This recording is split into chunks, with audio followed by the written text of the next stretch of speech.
మాచర్ల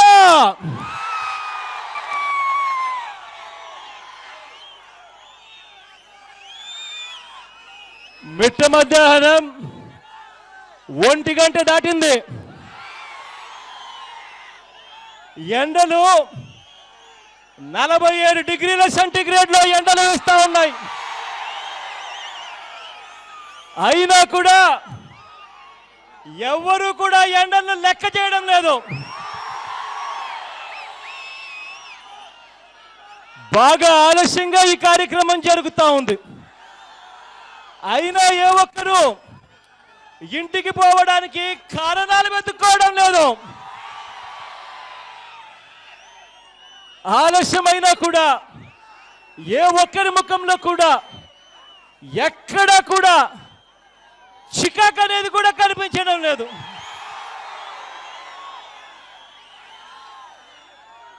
కడుపు నిండా బాధున్న చిక్కటి చిరునవ్వులతోనే ఇంతటి ఆత్మీయతను తెలుపుతా ఉన్నారు, ఇంతటి ప్రేమానురాగాలు చూపిస్తా ఉన్నారు. మీ అందరి ఆప్యాయతలకు, మీ అందరి ప్రేమాభిమానాలకు చేతులు జోడించి శిరస్సు వంచి పేరు పేరున హృదయపూర్వకంగా కృతజ్ఞత తెలుపుకుంటా ఉన్నాను.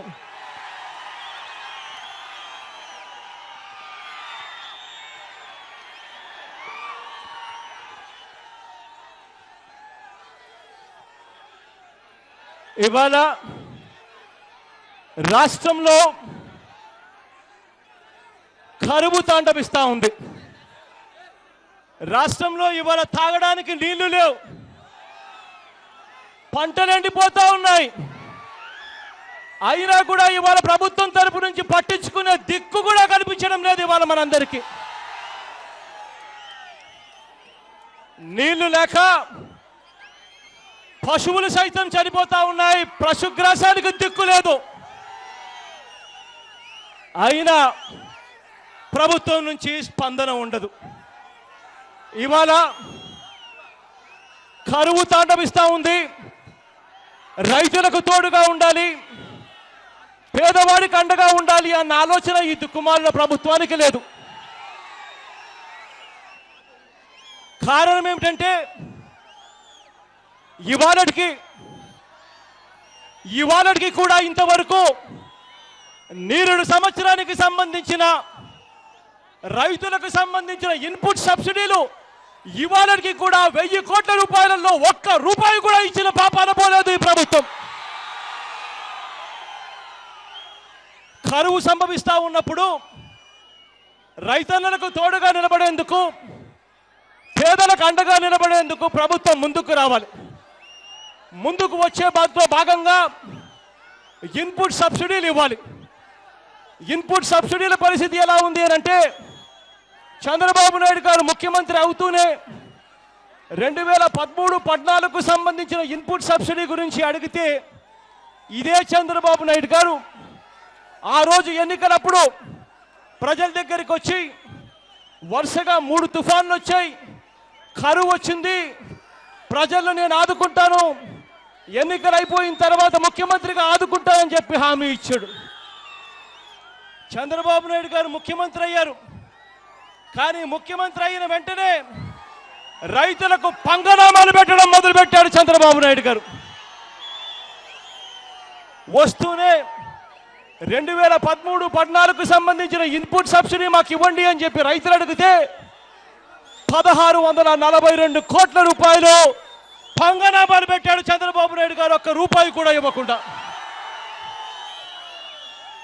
2014-15 సంవత్సరానికి వచ్చేసరికి మొట్టమొదటి 1500 కోట్ల రూపాయలు నష్టం వచ్చింది కరువు వల్ల అని చెప్పారు.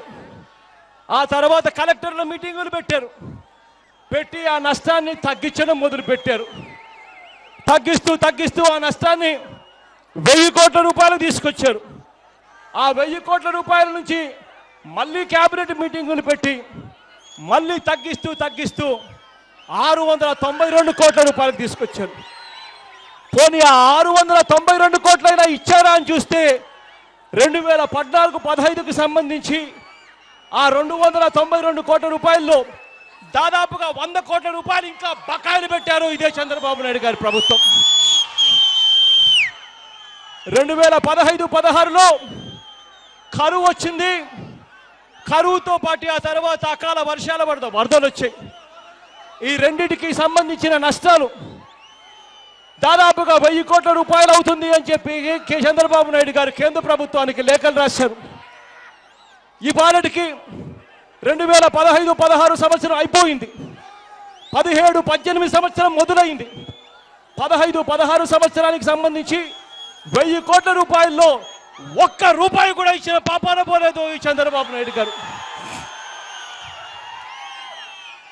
ఎక్కడైనా కరువు సంవత్సరాలు కనిపిస్తా ఉన్నప్పుడు, ఎండాకాలంలో ఎండలు తీవ్రంగా ఉంటాయి, నీళ్లు దొరకని పరిస్థితిలో ప్రజలుంటారు అనే సంగతి అందరికీ తెలిసినప్పుడు చంద్రబాబు నాయుడు గారు ముఖ్యమంత్రి స్థానంలో ఉండి చేయవలసిన పనేమిటి అనంటే, జనవరి ఫిబ్రవరి మాసాల్లో కలెక్టర్ల చేత చంద్రబాబు నాయుడు గారు రివ్యూ తీసుకొని ఎన్ని చోట్ల నీళ్ళ కొరత వచ్చే పరిస్థితి ఉంది, ఉన్న ప్రతి చోట మోటార్లు బాగా పనిచేస్తూ ఉన్నాయా లేదా, సమ్మర్ స్టోరేజ్ ట్యాంకుల్లో నీళ్లు ఉన్నాయా లేదా, నీళ్ళ కొరత లేకుండా ఏం చేయాలి అన్న ఆలోచనలతో చంద్రబాబు నాయుడు గారు జనవరి ఫిబ్రవరి మాసాల్లో రివ్యూ తీసుకొని మార్చి మాసానికల్లా పూర్తిగా కార్యాచరణ రూపొందించి ఎమ్మెల్యేలకు ఎంపీలకు డబ్బులు ఇచ్చి గ్రామాలు తిరగండి అని చెప్పాలి, నీటి కొరతలు తీర్చండి అని చెప్పాలి, డబ్బులు కలెక్టర్లకు ఇవ్వాలి, ఆ తర్వాత ప్రణాళికను ఇంప్లిమెంట్ చేయాలి. కానీ ఇవాళకి చంద్రబాబు నాయుడు గారు ఫిబ్రవరిలో ఒక్కసారి రివ్యూ తీసుకున్నాడు. ఆ తర్వాత ఇంతవరకు కూడా చంద్రబాబు నాయుడు గారు కనీసం కరువు మీద ఏం చేయాలి, నీళ్ళ కొరత ఎలా తీర్చాలి అని కనీసం ఒక్క రివ్యూ కూడా తీసుకోలేదు. ఒక్క రూపాయి దమ్మిడి కూడా ఇచ్చిన పాపాన కూడా పోలేదు చంద్రబాబు నాయుడు గారు. కరువు తాండవిస్తా ఉన్నప్పుడు చంద్రబాబు నాయుడు గారి కళ్ళ ముందరనే రైతు కూలీలందరూ కూడా, రైతన్నలు కూడా ఇవాళ పంటలు పండని పరిస్థితిలో పంటలు ఎండిపోతా ఉంటే, రైతు కూలీలు ఎలా బతకాలో అర్థం కాని పరిస్థితిలో రైతు కూలీలుంటే అందరూ వలసలు పోతా ఉన్నారు. వలసలు పోతా ఉన్న వాళ్ళను చంద్రబాబు నాయుడు గారు ఆపాలి అన్న ఉద్దేశంతో ఏం చేయాలి, ఎన్ఆర్ఈజీఏ పథకం కింద ఉపాధి పనులు కల్పించాలి. ఉపాధి పనులు కల్పించడమే కాకుండా ఆ ఉపాధి పనులకు డబ్బులు కేటాయింపులు చేసేయచ్చు. కానీ చంద్రబాబు నాయుడు గారు ఏం చేస్తున్నారు అనంటే, కేంద్ర ప్రభుత్వం ఉపాధి పనుల కొరకు 4500 కోట్లు కేటాయింపులు చేస్తే ఈ 4500 కోట్లలో చంద్రబాబు నాయుడు గారు 1000 కోట్ల రూపాయలు సిమెంట్ రోడ్లకు ఖర్చు పెడతాడు. చంద్రబాబు నాయుడు గారు ఈ 4500 కోట్లు పేదవాడి కడుపు నింపే ఉపాధి పనులకు కోసం డబ్బులు ఖర్చు చేయాల్సిన దాంట్లో 2500 కోట్లు నీరు చెట్టు కోసం ఖర్చు పెడతారు. ఇక్కడ ఒక్కటి అడుగుతున్నా చంద్రబాబు నాయుడు గారు, నేను అయ్యా సిమెంట్ రోడ్లు వేయొద్దు అని నేను ఎవరు చెప్పడంలా, నీరు చెట్టు చెయ్యొద్దు అని ఎవరు నీకు చెప్పడంలా, కానీ ఉపాధి హామీ సొమ్ములు దానికోసం నువ్వు డైవర్ట్ చేయడం ఎంతవరకు ధర్మం అని చెప్పి నేను చెప్తా ఉన్నా చంద్రబాబు నాయుడు గారు. ఇవాళ కరువు తాండవిస్తూ ఉంది, పంటలు ఎండిపోతా ఉన్నాయి, కనీసం రైతు కూలీలకు కడుపు నింపడానికి కనీసం కాస్తో కూస్తో డబ్బులు ఇవ్వాలి. అటువంటిది వాళ్ళకిచ్చే సొమ్మును ఎలా కత్తిరించాలి అని చూస్తూ ఉన్నాం. ఉపాధి హామీ పథకంలో నిర్దేశించిన మార్గసూత్రాల ప్రకారం కనీసం 60% మంది లేబర్కే కేటాయించాలనుంది. ఆ దివంగత నేత ఆ ప్రీతమ నాయకుడు రాజశేఖర రెడ్డి గారు బతుకున్నప్పుడు ఉపాధి హామీ పనులలో 97.5% లేబర్ కోసమే ఆ దివంగత నేత కేటాయించేవాడు. కానీ ఇవాళ చూస్తే ఆ ఉపాధి హామీ పథకాన్ని నీరుగారుస్తున్నారు. ఆ ఉపాధి హామీ వల్ల ఉపాధి ఇవ్వడం లేదు పేదవాడికి. పేదవాడి వాళ్ళ వలసలు పోతా ఉన్నాడు. వీళ్ళు ఇవాళ ఆ డబ్బులతో సిమెంట్ రోడ్లు వేసే కార్యక్రమాలు చేస్తూ ఉన్నారంటే ఇంతకన్నా దారుణం ఏదైనా ఉంటుందా అని అడుగుతా ఉన్నా. ఇవాళ మనందరికీ కూడా నీళ్ళ సమస్య తెలుసు. పక్కనే నాగార్జున సాగర్ మనకు అద్దెకుమే కనిపిస్తా ఉంది. పక్కన నాగార్జున సాగర్ కనిపిస్తా ఉన్నా కూడా ఆ బిందిమ పక్కన నాగార్జున సాగర్ కనిపిస్తా ఉన్నా కూడా పక్కన నాగార్జున సాగర్ కనిపిస్తా ఉన్నా మన పరిస్థితి ఏమిటంటే నీళ్లు దొరకని పరిస్థితి మనది.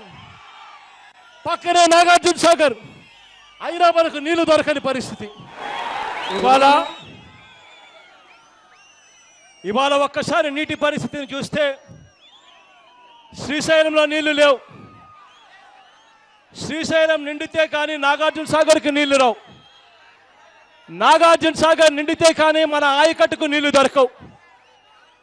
పరిస్థితి ఎలా ఉందనంటే ఇవాళ తుంగభద్రలో నీళ్లు లేవు, శ్రీశైలంలో నీళ్లు లేవు, నాగార్జున సాగర్లో నీళ్లు లేవు. రైతుల పరిస్థితి ఇవాళ అగమ్య గోచరంగా ఉంది. అటువంటిది చంద్రబాబు నాయుడు గారు రైతులకు నీళ్లు ఎలా ఇవ్వాలి అని ఆలోచన చేయకుండా అటువైపున పక్కన మహబూబ్ నగర్లో కర్ణాటక నుంచి మహారాష్ట్ర నుంచి వచ్చే కృష్ణానది నీళ్లు, మహారాష్ట్ర నుంచి కర్ణాటక నుంచి వచ్చే కృష్ణానది నీళ్లు మహబూబ్ నగర్ ద్వారా శ్రీశైలం డ్యామ్కి రావాలి. శ్రీశైలం నిండిన తర్వాతనే నాగార్జున సాగర్కు నీళ్లు రావాలి. నాగార్జున సాగర్ శ్రీశైలం సస్యశ్యామలంగా ఉంటేనే రాయలసీమకు సంబంధించిన 4 జిల్లాలు ప్రకాశం, నెల్లూరు, గుంటూరు, కృష్ణా, నల్గొండ, ఖమ్మం అన్నీ కూడా సస్యశ్యామలం అవుతాయి కృష్ణా డెల్టా కింద. అలాంటిది చంద్రబాబు నాయుడు గారు మన కళ్ళ ఎదుటనే మహబూబ్ నగర్లో కేసీఆర్ గారు 115 టీఎంసీలకు సంబంధించి పాలమూరు నుంచి రంగారెడ్డికి లిఫ్ట్ పెట్టి నీళ్లు తోడుకొని పోతా ఉంటే, దిండి ప్రాజెక్టు లిఫ్ట్ పెట్టి నీళ్లు తోడుకొని పోతా ఉంటే చంద్రబాబు నాయుడు గారు ఇవాళ అడిగే పరిస్థితి కూడా చంద్రబాబు నాయుడు గారికి లేదు. ఇవాళ చంద్రబాబు నాయుడు గారు కేసీఆర్ గారిని ఎందుకు అడగడం లేదంటే దానికి కారణం చంద్రబాబు నాయుడు గారు గట్టిగా అడిగితే చంద్రబాబు నాయుడు గారు కేసీఆర్ గారికి సంబంధించిన ఎమ్మెల్యేలను కొనుగోలు చేస్తూ ఆడియో టేపులు, వీడియో టేపులతో సహా బ్లాక్ మనీతో ఎమ్మెల్యేలను కొనుగోలు చేస్తున్న టేపులు బయట పెడతారనే ఉద్దేశంతో, చంద్రబాబు నాయుడు గారిని జైలుకు పంపిస్తారనే ఉద్దేశంతో ఇవాళ రైతులందరి జీవితాలతో చెలగాటలాడుతూ ఉన్నాడు చంద్రబాబు నాయుడు గారు. ఇవాళ మన కళ్ళ ముందరనే మాచెల్లలో నీళ్లు లేని పరిస్థితి, 2 రోజులకు ఒకసారి కూడా నీళ్లు సరిగ్గా రాని పరిస్థితి. ఇవాళ వరికపూడేసిన ఎత్తిపోతల ప్రాజెక్టుకు సంబంధించి ఆ దివంగత నేత ప్రీతమ నాయకుడు రాజశేఖర రెడ్డి గారు ముఖ్యమంత్రిగా ఉన్నప్పుడు ఆ ప్రాజెక్టు కోసం 100 కోట్ల రూపాయలు కేటాయించాడు.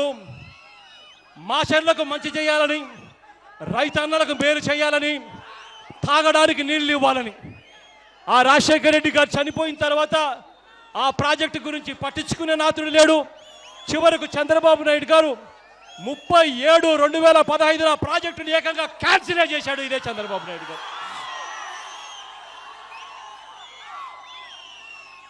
మాచెర్ల టౌన్కు 60,000 మంది నివాసం ఉంటున్న మాచెర్ల టౌన్లో తాగడానికి నీళ్లు లేవు. 2 రోజులకు ఒకసారి నీళ్లు ఇస్తా ఉన్నారు.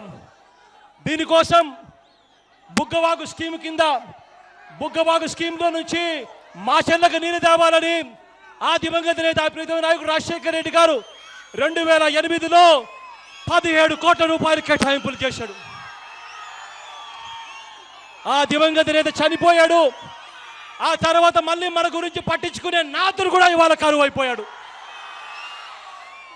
చివరకు ఈ ప్రాజెక్టులో దాదాపుగా 5% పనులు మన కళ్ళ ముందరనే ట్యాంకులు కనిపిస్తాయి. 3 లక్షల లీటర్ల ట్యాంకులు, 2 లక్షల లీటర్ల ట్యాంకులు కనిపిస్తాయి. ఆ ట్యాంకుల పనులు ఎప్పుడన్నా జరిగాయంటే అది దివంగత నేత ప్రీతమ నాయకుడు రాజశేఖర రెడ్డి గారి కాలంలో జరిగాయి. దాని తర్వాత పట్టించుకునే పరిస్థితి లేదు. ఇవాళ గోలివాగు వాటర్ స్కీమ్ పరిస్థితి అంతే. 14 కోట్ల రూపాయల ఈ స్కీములో ఆ దివంగత నేత ప్రీతమ నాయకుడు రాజశేఖర రెడ్డి గారు చనిపోయిన తర్వాత కనీసం అడిగే నాతుడు కూడా లేడు. జర్రివాగు స్కీమ్, జర్రివాగు వాటర్ స్కీమ్ పరిస్థితి అంతే.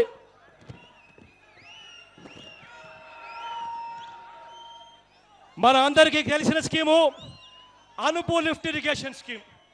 ఈ అనుపు లిఫ్ట్ ఇరిగేషన్ స్కీమ్తో సస్యశామనం చేయాలని ఆ దివంగత నేత ప్రీతమ నాయకుడు రాజశేఖర రెడ్డి గారు 100 కోట్ల రూపాయలతో ఈ స్కీమును తలపెడితే ఈ స్కీములు దాదాపుగా 95% పనులు పూర్తయిపోయాయి. అయినా ఈ కార్యక్రమాన్ని ప్రారంభించేదానికి ఆ 5% డబ్బులు ఇచ్చి కార్యక్రమాన్ని ప్రారంభించేదానికి ఈ పాలకులకు మనసు రావడం లేదు. ఇలా ఏ కార్యక్రమం చూసినా కూడా చంద్రబాబు నాయుడు గారి పుణ్యాన ఇవాళ రైతులు అల్లాడిపోతా ఉన్నారు, పేదవాడు అల్లాడిపోతా ఉన్న పరిస్థితులు కనిపిస్తూ ఉన్నాయి. రైతులందరికీ చంద్రబాబు నాయుడు గారు ఎన్నికలకు ముందు ప్రజల్లోకి వచ్చి ప్రజలతో ఓట్లు వేయించుకునేదానికి చంద్రబాబు నాయుడు గారు రైతులను ఉద్దేశించి అన్నాడు, బ్యాంకుల్లో పెట్టిన బంగారం ఇంటికి రావాలంటే బాబు ముఖ్యమంత్రి కావాలి అన్న మాట చంద్రబాబు నాయుడు గారు అన్నారు. రైతుల రుణాలన్నీ కూడా పూర్తిగా బేషరతుగా మాఫీ కావాలంటే బాబు ముఖ్యమంత్రి కావాలి అని అన్నాడు. ఇవాళ నేను మిమ్మల్ని అందరినీ అడుగుతా ఉన్నా చంద్రబాబు నాయుడు గారికి గట్టిగా బుద్ధి వచ్చే విధంగా 2 చేతులు పైకెత్తి గట్టిగా చెప్పండి, మీ రుణాలు మాఫీ అయ్యాయా అని అడుగుతా ఉన్నా. నేను 2 చేతులు పైకెత్తి గట్టిగా చెప్పండి, మీ రుణాలు మాఫీ అయ్యాయా అని చెప్తా ఉన్నాను. మాఫీ కాకపోగా చంద్రబాబు నాయుడు గారు ఇచ్చిన సొమ్ము వడ్డీల్లో 3వ వంతుకు కూడా సరిపోని పరిస్థితిలో ఇవాళ రైతు అష్ట కష్టాలు పడతా ఉన్నాడు. బ్యాంకుల్లో పెట్టిన బంగారం ఇంటికి వస్తుంది అని ఆ రోజు చంద్రబాబు నాయుడు గారు అన్నారు. ఇవాళ బ్యాంకుల్లో పెట్టిన బంగారం వేలం వేస్తా ఉంటే చంద్రబాబు నాయుడు గారు నోరు మెదపడం లేదు. చంద్రబాబు నాయుడు గారు ఎన్నికలప్పుడు అన్న మరో మాట, డ్వాక్రా అక్క చెల్లెమ్మ రుణాలన్నీ మాఫీ చేస్తాము అని అన్నాడు, పూర్తిగా మాఫీ చేస్తామన్నాడు. 2 చేతులు పైకెత్తి గట్టిగా చెప్పండి, డ్వాక్రా అక్క చెల్లెమ్మ రుణాలు మాఫీ అయ్యాయా అని అడుగుతా ఉన్నా నేను. 2 చేతులు పైకెత్తాలి గట్టిగా, ఇలా ఇలా ఇలా ఇలా ఇలా ఇలా అనాలి. మాఫీ కాలేదు. డ్వాక్రా అక్క చెల్లెమ్మలు రైతన్నలు చంద్రబాబు నాయుడు గారు తిట్టి కూడా తిడతా ఉన్నారు. రోజు ఎన్నికలప్పుడు చంద్రబాబు నాయుడు గారు ఏమన్నారు, జాబు కావాలంటే బాబు రావాలి ముఖ్యమంత్రిగా అన్నాడు. జాబ్ ఇవ్వకపోతే ఇంటింటికి 2000 రూపాయలు నిరుద్యోగ భృతి ఇస్తాను అని అన్నాడు. అన్నాడా లేడా? 2 చేతులు పైకెత్తి చెప్పండి, అన్నాడా లేడా? జాబ్ వచ్చిందా? 2000 రూపాయలు నిరుద్యోగ భృతి వచ్చిందా? 2 చేతులు పైకెత్తాలి.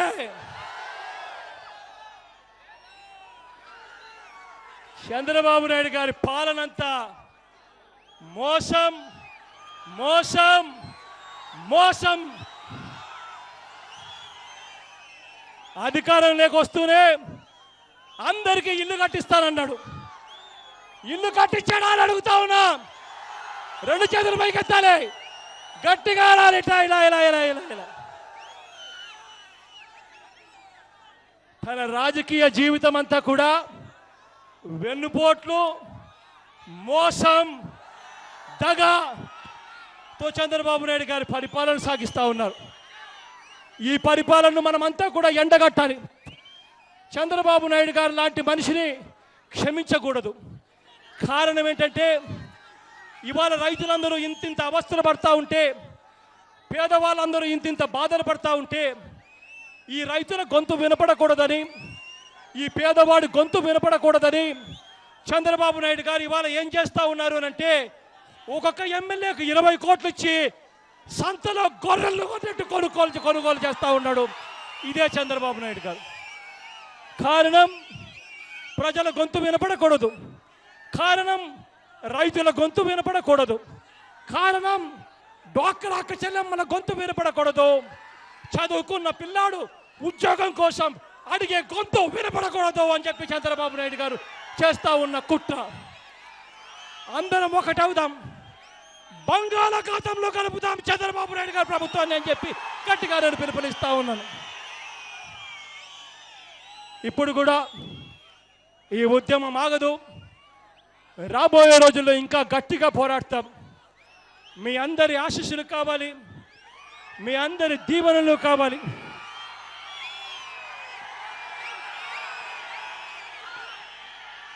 మండుతున్న ఈ ఎండను లెక్క చేయకుండా ఆత్మీయతను చూపిస్తూ ప్రేమానురాగాలు చూపిస్తా ఉన్నా ప్రతి అక్క, ప్రతి చెల్లెమ్మకు, ప్రతి అవ్వకు, ప్రతి తాతకు, ప్రతి సోదరుడికి, ప్రతి స్నేహితుడికి, మీ అందరి ప్రేమాభిమానాలకు, మీ అందరి ఆప్యాయతలకు మరొకసారి చేతులు జోడించి శిరస్సు వంచి పేరు పేరున హృదయపూర్వకంగా కృతజ్ఞత జరుపుకుంటూ సెలవు తీసుకుంటున్నా.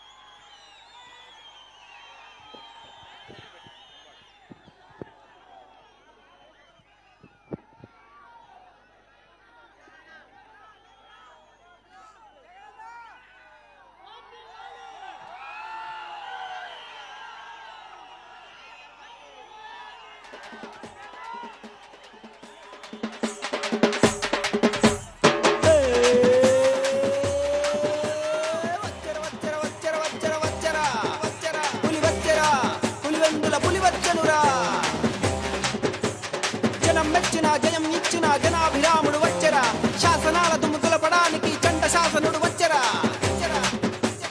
జనగణ నాయకుడు వచ్చరా, నవయుగ శోధకుడు వచ్చరా, వచ్చరా పులి వచ్చరా, పులివెందుల పులి వచ్చనురా.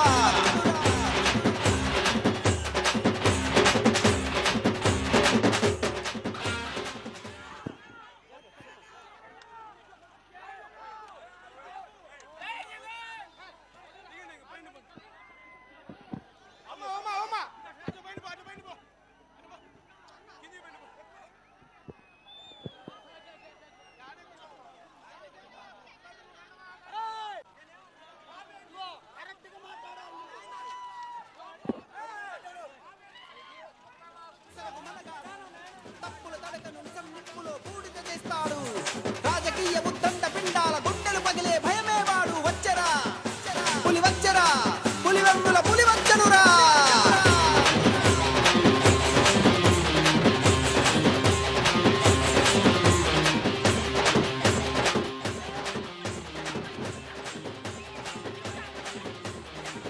అనుకుంది ఆ పనివాడు, చెప్పింది చేసేవాడు, వెనకడుగు వేయని వాడు, వేటాడే పెప్పులివాడు, తీరాలు పలకనివాడు, నేరాన్ని ఒప్పనివాడు, కారంగా కనబడతాడు, కారుణ్యమే ఉన్నోడు. జనం ఆశల బరువును మోసే కష్టం తెలిసిన కార్మికుడు, రాజకీయమన పొలంలో పెరిగిన కలుపును తీసే కర్షకుడు, జనం నెత్తిపై నాట్యం చేసే ఆకలి రోగం చంపే వైద్యుడు వచ్చరా, వచ్చరా పులి వచ్చరా, పులివెందుల పులి వచ్చనురా, వచ్చరా పులి వచ్చరా, పులివెందుల పులి వచ్చనురా.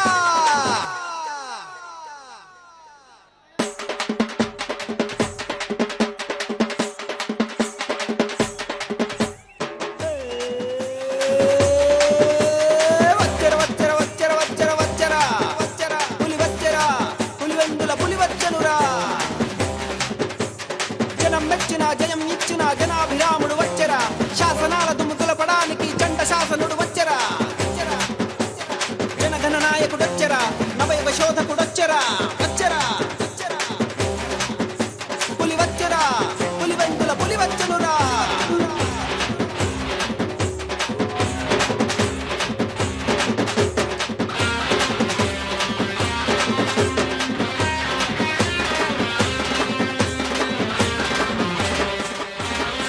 సూటిగా చూసేవాడు, ఎవడికి బెదరని వాడు, ఉన్నదున్నట్టుగా చెప్పే ఉడుకుడుకు నెత్తురువాడు, పేదోడి ప్రతినిధి వాడు, విజ్ఞాన నిసగని వాడు, మంచోడి మిత్రుడు వాడు, చెడ్డోడి శత్రువు వాడు. పెద్దాయనా పెద్దాయనా ఇది స్వార్థపు లోకం పెద్దాయే